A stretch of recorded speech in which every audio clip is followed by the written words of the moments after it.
Right. Now, I'd just like to quickly ask you, for a lot of libertarians have historically been aligned with the Republican Party. Do you see that changing because the Republicans have, as you've mentioned, both with this endless nation-building exercise in Iraq that has failed miserably and has cost trillions of dollars, these tax cuts for the wealthy and for corporations that have cost trillions of dollars? Wouldn't you say to some extent that the Dems at least have a better record on fiscal conservatism than the Republicans that have run it for the past 8 years have, comparatively? Well, it's hard to defend the record of the Republicans, but my sense is that whenever you give the Democrats the keys to the Treasury, they do not have a good record. But, of course, fiscal issues are not the only things libertarians are interested in. And I think there are different kinds of libertarians, and at least two kinds that we can identify are self-conscious intellectual libertarians, people who read Reason magazine or donate money to Cato, those kinds of things. Then there, and I don't know how many of those there are, but it's obviously not a large number, 100,000, couple 100,000 maybe. But in my study, The Libertarian Vote, which is included in the book, we found in various public opinion data sets 15 or 20% of the American public that takes basically libertarian positions on issues.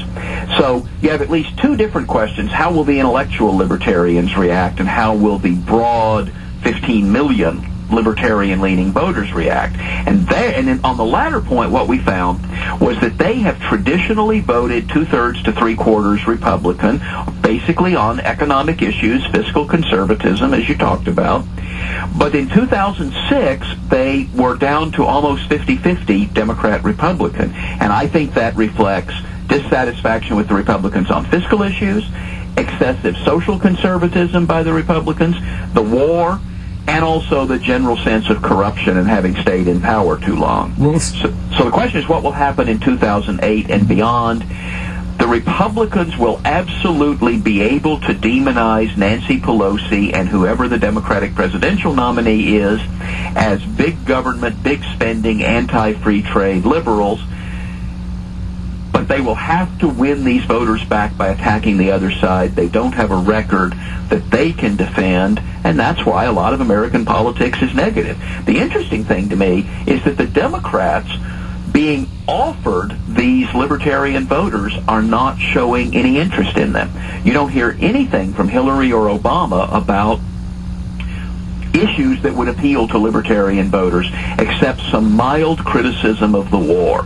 But they're not campaigning against the civil liberties abuses, and they're not promising to cut spending. Well, wouldn't you say, though, Obama has to some extent, in terms of, Ron Paul, who we can argue whether or not he's libertarian or not later, but he said in the debate that Obama had the best record on civil liberties outside of in the Democratic field. He's been attacking FISA consistently and attacking Guantanamo Bay and all these other excesses. Wouldn't you say that that's sort of a direction that the Dems can go in and are going in? Well, it could be. I have not heard Obama saying much about that, and maybe that's my fault. But certainly in the recent debates, it seems to me the focus, what they spent the first half hour in this last debate talking about national health insurance and blocking free trade. And so if there were any libertarians still listening after that, maybe they got to some civil libertarian point. I do think Obama's image of social openness, when he gives his speeches, he talks about black and white, gay and straight, Latino and Asian, want to bring everybody together. That, I think, appeals to libertarian-leaning voters, and it's something they don't hear from Republicans. They also probably have gotten tired of the Republican immigrant bashing, and you're not hearing that from Obama. You're not hearing a lot of talk about immigration, I think, but at least you don't hear that. So yes, on the social issues and on foreign policy, it seems to me that Obama at least is marginally better. What I hear him talking about is all the things he wants the government to give you for free, and a little bit about how he's going to raise taxes to do it. So if he wants to appeal to libertarian voters, he needs to start emphasizing issues that would appeal to them. I guess we could maybe make the claim that the Republican Party is having a particular kind of shift with John McCain, and you mentioned immigrant bashing, John McCain's, reform on immigration. Though when it comes, I was curious about the role of the Libertarian Party as a third party in general, because this is something I was really excited to ask you about, because I'm a registered Republican myself. I'm a true conservative, though I often, bemoan political nomenclature, and I declare myself a true anti-statist liberal. I feel that that's the correct appropriation of the term. And I believe that, though I might not agree with everything the Republican Party does, that is good and healthy, that I should, just shun the ignorant ideology and grasp the politics of prudence, and that by participating in the political process of Republican, I can work to evolve or ensure my party's platform. And I think you look at the ill-guided policies of the Bush administration catalyzing issue-oriented candidates like Tom Tancredo and fresh approaches like Ron Paul, is being a lowercase L and a capital Republican prudent and productive? And if not, then would you not support Ron Paul as a Republican? Well, everybody has to make their own decisions about that. I certainly think you can be a lowercase libertarian and be either a Democrat or a Republican, and obviously more people choose to be Republicans than to be Democrats if they have libertarian views. I think it is important to make a distinction between ideas and the small number of libertarians who are in the Libertarian Party. The problem is, it seems to me that the Republican Party these days is divided among the religious right, the big government neocons, and the big business Washington establishment. And so there doesn't seem to be much room for libertarian ideas there. Now, I hope around the country there are dissatisfied libertarian Republicans who are organizing and doing something. I do take some comfort from the fact that Barack Obama was a state senator 4 years ago, so maybe there's some state senator in Arizona or California who's going to be the Republican presidential nominee 4 years from now.